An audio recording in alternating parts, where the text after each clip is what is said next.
Welcome to the latest episode of HR Tech Chat. And with me today we have Mimi Brooks, who is the founder and CEO of Logical Design Solutions. And I'm looking forward to speaking with her today around the ideas of a digital transformation and employee experience against the backdrop, I think, of the pandemic. But let's not get ahead of ourselves. Welcome. Thank you, Mimi, for joining us. Thanks, Brent. It's a pleasure to be here. Thanks for having me. Yeah, absolutely. I'm really looking forward to our discussion because this is a particularly apt topic right now. I mean, we're right in the midst of things. Maybe we could start off with you, if you wouldn't mind, just cluing our readers, our viewers, into just what it is that you folks do at Logical Design Solutions. I think that might be a great place to start. Sure. So, Brent, we're a management consultancy, and we work with large global organizations on their digital strategies when they're trying to use digital to create organizational change. So, how can we create a strategy where our investments in digital come together to create an employee, and I would say increasingly worker experience, that moves the needle towards the organizational capabilities that we're trying to develop for our future workforce. So we're very future focused in terms of org of the future, workforce of the future, and then trying to use digital experiences and capabilities to help accelerate that change. Okay, interesting. Very interesting. I have two questions right off the bat, and I think this might be interesting. So one is, I heard you correct yourself. You said employees, and you said increasingly workers. I Yeah. don't think you weren't really correcting yourself, but that was really interesting. So A, and I'm curious if you mean. Well, let's sit on that for a little bit. Do you mean the gig economy? That's what I'm guessing you mean. Well, I think it's a great question because, we've been talking about the employee experience for about 12 years now. The fact that it's become quite a hot topic, in organizations, I think, propelled by COVID and some other factors, doesn't make it necessarily a new concept, right? And so I think that if we think about the employee experience historically as trying to deliver on these capabilities where I'm a member of an organization, me as a member, help me find things I need, help me understand my eligibility for things, help me become a part of the organization. I think that what we're seeing, Brent, is a move towards employee experience plus productivity and experiences in the context of work. So I like to say worker experience because it could be whomever and wherever work gets done. Gig economy, yes, contractors that are functioning as integral members, partners, because I think about the business as an increasing digital ecosystem, the humans that are in it, as associates or workers who are trying to be productive in the context of work as well as be a member. So I think that we're seeing a transition, my language, from the employee experience to, a homogenous worker experience as we solve important problems of productivity. I think you're right. I agree with you. And not to get off on too much of a tangent here, because I have another question that I managed not to lose in my head while we were talking there. But we talk, not to get on too much of a tangent here, but there is, I think, an evolution, an undeniable one, around just what it means to be the relationship between, let's put it this way, the relationship between an organization. I'm not even going to say employer, an organization with a mission, and the people who contribute to its mission, right? Undoubtedly, yeah. Yeah, and I, frankly, I've been trying to figure out, on my own in conversations with folks, what's the new nomenclature? Like, what's the new lexicon? What's the new word? The new parlance, right? Uh, Talent seems to be a good one, although it would be great to move away from that term too. But it is interesting, and we won't go any further down that rabbit hole right now because it inevitably leads to AI, and that's always a day-long conversation. So we'll stay away from that for now. But I do want to go back. So I was very interested to hear what you meant by that. So thanks for sharing. Going back to digital transformation though, and using digital transformation to influence or have an impact on organizational transformation. Right. Um, um, so I'm just going to just lay it out here. From what I understand, from what I've heard, is that, well, let's put it this way. Let me ask a question. Which do you think, this is a real chicken and the egg question, I think. Which comes first, organizational change or digital change, or can it happen either way? Is it bilateral? It just depends on the situation? Well, it's a good question. So here's how I think about it. I think there's multiple doors into the same party here, honestly, but this is the door that I would come in from.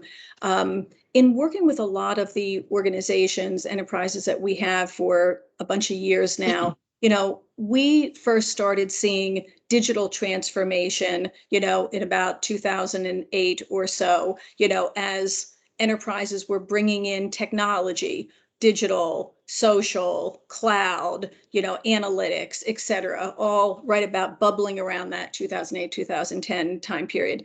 And I think digital transformation came first because people bought the technology first. I mean, the human behavior was to buy the technology. And we thought that if we bought digital technologies, that we would become digital native companies as a way of working. And that's what didn't work, right, Brent? That's what didn't work. They were good purchases. They were good capital expenditures. They created infrastructure that was needed. So not like, throwing, water on it. All I'm saying is that, after like the first, X number of years, 10 years or so of that, we realized that organizational transformation was not going to be a natural byproduct of the technologies that we bought. And we needed to start really focusing on the idea that it was about people and organizations with purpose and culture that binds. And, so it became appropriately so organizational transformation. So I think it went, left to right following that, because I think that's how we instantiated those ideas into the business. That this is making a lot of sense to me now. Yeah, Yeah. there's a lot of extant digital in the way of many extant digital tools in there at organizations far and wide, right?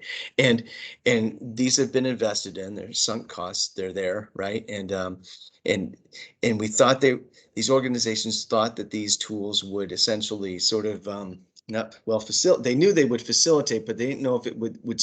They thought it would spawn Right. organizational Right. transformation. It didn't necessarily, and so there is absolutely a need to help these organizations figure out how to um, transform their their their culture to to to be more amenable to be more open, receptive to using these tools so that these tools can be used to their fullest extent. And then becomes, I Yeah. guess, maybe a virtuous circle at that point, right? I think so.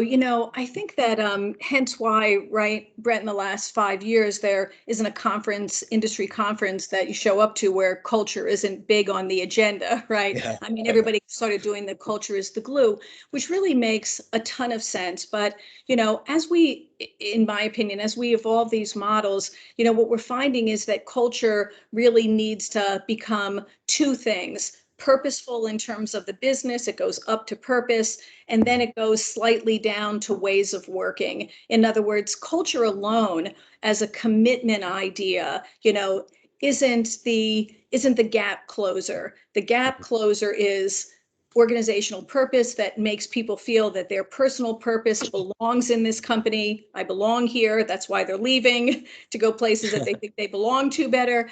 And then in addition to that, from a digital experience, we've got to turn culture into ways of working. So I think that what's happening is digital transformation becomes organizational transformation, becomes human centricity in how we think about our operating models. And now we start developing capabilities and ways of working that we didn't have before. Now we can start putting stuff together. Yeah, maybe you could share with us just, um, I love when we were sort of discussing what we wanted to talk about before we decided to have the episode here. One of the things that you mentioned, and I really thought it was interesting, was, that COVID was an accelerator Yeah. of this. And, you know, I just want to take this opportunity as a shameless opportunity to share my own idea around that. I've been calling COVID-19, the whole pandemic, the shutdowns, everything. It's almost like a wormhole to the future of work Yeah. for the Star Trek, nerds out there. And I'm actually not a huge Star Trek fan, but I picked up a few things because my father is. And but one of the things is that wormhole is a thing when you're in your traveling in space. It's something to do with the space-time continuum, because I'm not a physics person, but I understand that it shortens time so that you can get someplace a lot quicker than you would have, and you utilize the momentum of space or whatever. So I think in late 2019 we had no clue how much closer to the future of work we'd be by late 2021 that we actually are now. We're so much Yeah. closer to the future of work than we thought we'd be. Um, that's how I put it, but it has been an accelerator. Maybe you can just uh, delve into that a little bit around how has it changed attitudes around employee experience and vis-a-vis Yeah. organizational transformation and digital transformation. Yeah, so such a great question.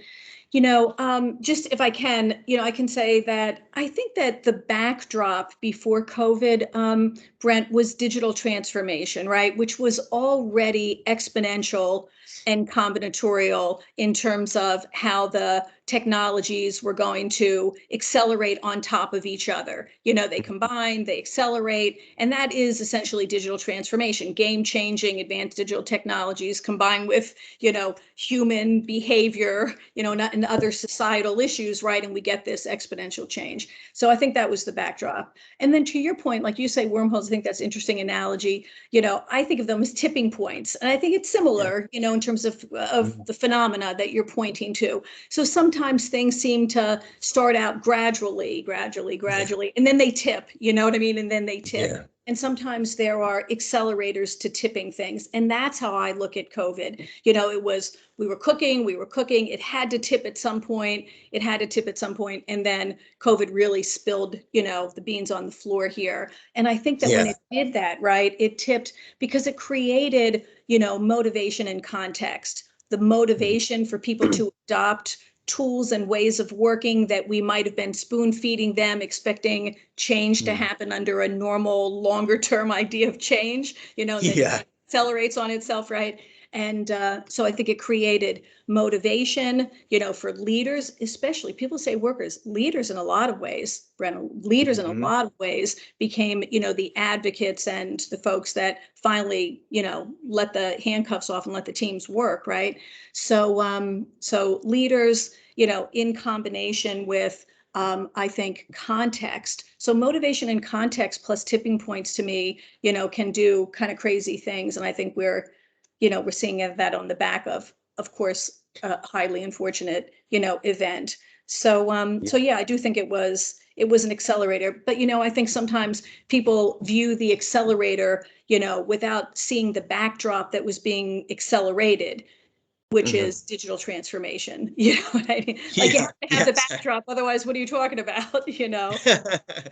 Yeah, it did spur additional investment in digital tools designed to, facilitate um, interactivity and collaboration and Yeah, communication between employees, which is what I understand digital transformation to mean within the context of HCM. Beyond pulling yourself out of the Paleolithic era and getting an actual HCM system in place, which is what a lot of smaller businesses deal with. Um, I'm curious though, in terms of uh, so so first of all, it's interesting, right? Just to sit on that for a minute, COVID-19, the pandemic is very interesting how um, there was a lot of lip service paid to the idea that the employee experience mattered, right, Yeah. before. And we were talking about, Yep. I think it was Gallup has been measuring employee engagement, which is an expression of employee sentiment, um, for, 2 decades now, since 2000 or 2001, something like that. Yeah. And so it was very much on the radar. And a lot of people were kind of paying lip service to it, thinking, oh, eventually I'm going to have to spend some more time focused on this. And then, but maybe just thinking, oh, I can just keep this at bay if I talk about it, but I don't have to invest too much in it or whatever, because it doesn't. Maybe there was an attitude that it doesn't really matter, right? We have to do these Mhm. other things instead. Mhm. Then COVID-19 happened, and everyone goes to work from home, and all of a sudden it's like this is the thing that matters. All of a sudden, oh gosh, we have to do this in order to remain productive and all that. I found that kind of amusing, to be honest, and in retrospect, right? I think it was a huge idea. As a company that for over 25 years, we've done inside the enterprise for workers only, but that's all we've ever done. We never did B2E, we do B2C, B2B2C in that context, but never B2E. And, those budgets, the priorities, were always second class to the customer experience, always. Yeah. And I do think, to your point, that that's probably the most significant tip, as a result of COVID. And it's the recognition that, and it's really an operating model idea. It's a business model idea. Mm-hmm. People, workers at the center of the business model. It's literally the design now. And it's because, right, to your earlier point, the more and more that we level out on technology, the more our value proposition requires human ingenuity, and that's what we need, right? Yeah, I totally agree, and also some intentionality, right? Because there's an inclination, I think, and I don't think we can really blame anybody. It's just we Yeah. get into this tunnel thinking, but there's an inclination to forget that the business is the people. I mean, there are some business models that conceivably it could just be um, all mechanized or robots delivering food at a fast food joint or whatever, right? And there's very few people involved, and there might be a market for some of those things, right?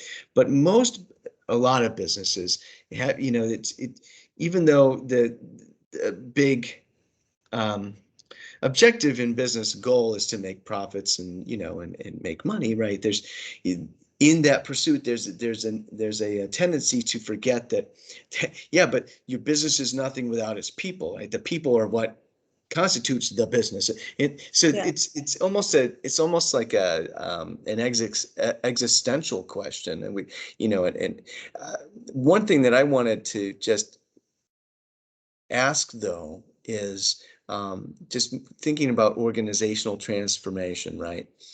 What, what are some of the specific things that organizations are thinking when they have a vision? Oh, we need to transform our organization, our Yeah. organizational culture. What do they mean by that? What are they trying to move away from, and what is the sort of the ideal vision of typically of what they're looking for? Well, I think it's funny because what you were talking about right before you went into this was this idea of, but, didn't people know that, people were the big difference in their business all Yeah. along, right?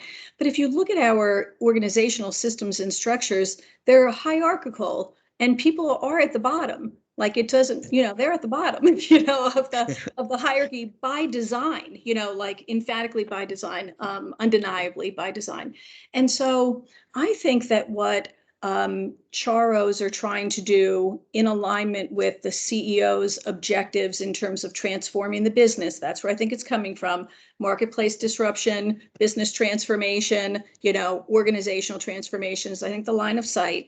And what they're trying to do is build really horizontal capabilities, not vertical capabilities. So what does that mean? Cross-functional teams, for example, autonomous teams, for example, changing role of leaders, where leaders are less in a command and control idea and they're more in a let me model what good looks like and how we enable teams to really be effective. how we think about combining the ideas of people's experiences, with newfound business insights that are data driven. How do I put those two things together so that people make better decisions? So I really think that organizationally, what we're trying to do is to swim against our long instantiated vertical structures that are very BU centric or department centric or whatever, in order to create, horizontal contexts, ways of working, culture, horizontal, collaboration, horizontal, leadership, horizontal, cross-functional, horizontal, diversity, horizontal. Like, take any of those, and we're reconstructing the organization to be fit for the future. We're literally reconstructing it to be fit for the future, where digital maturity is a backdrop,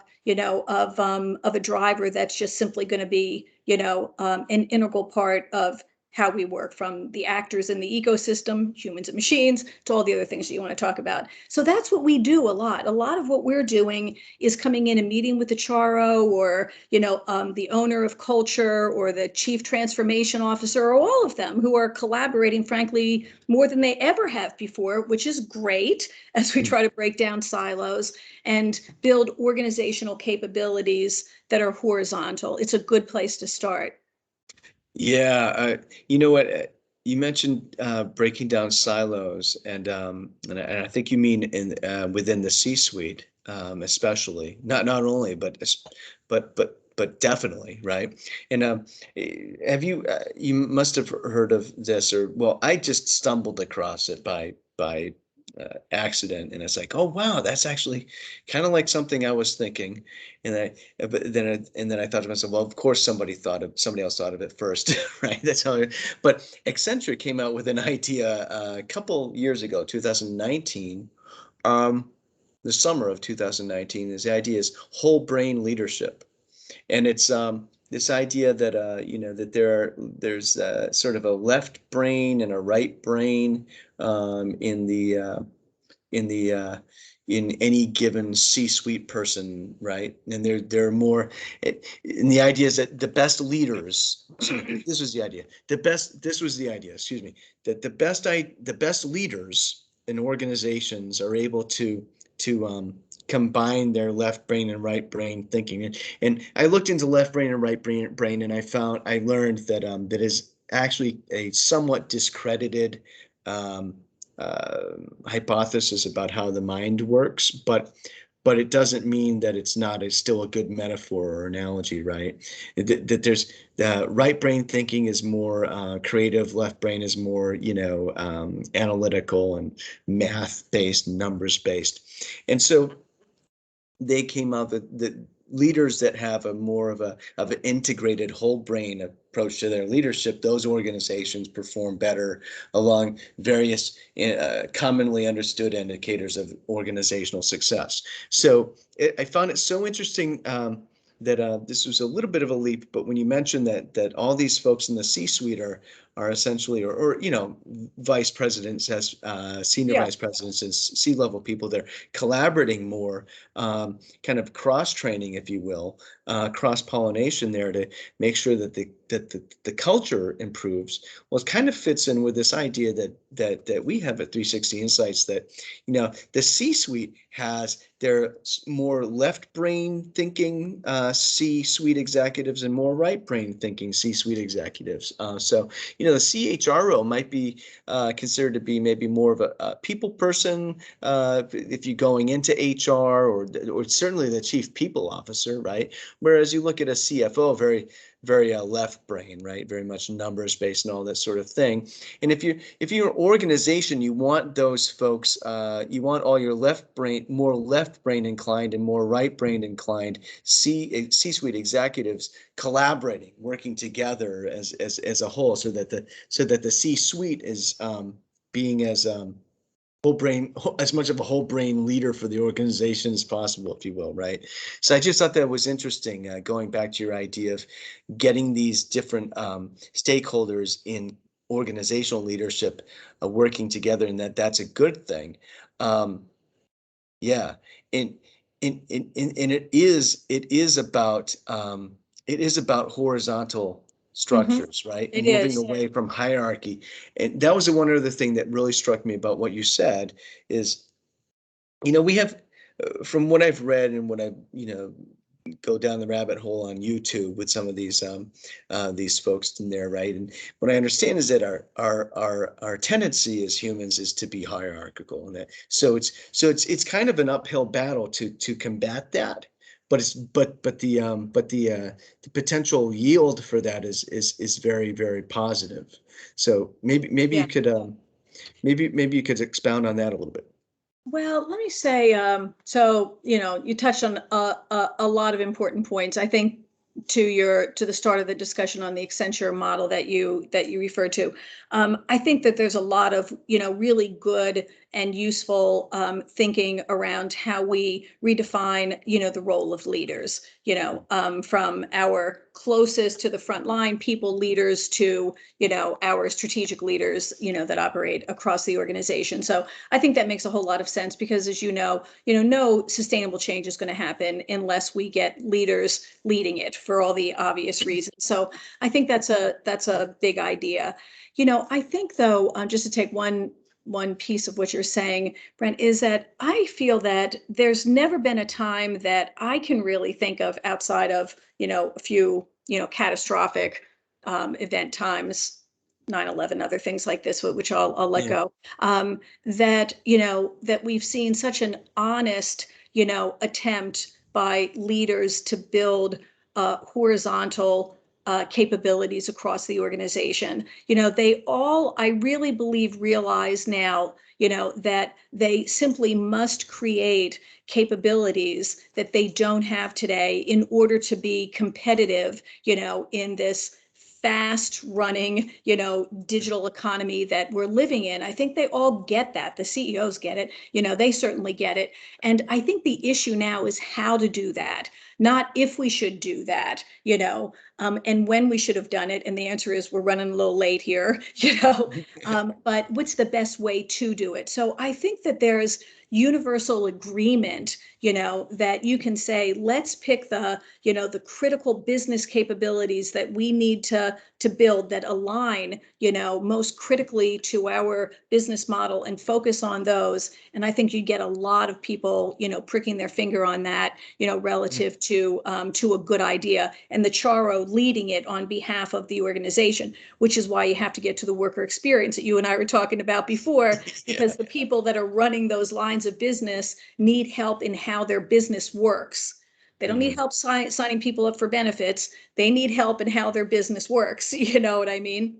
And Yeah. building and retaining those capabilities.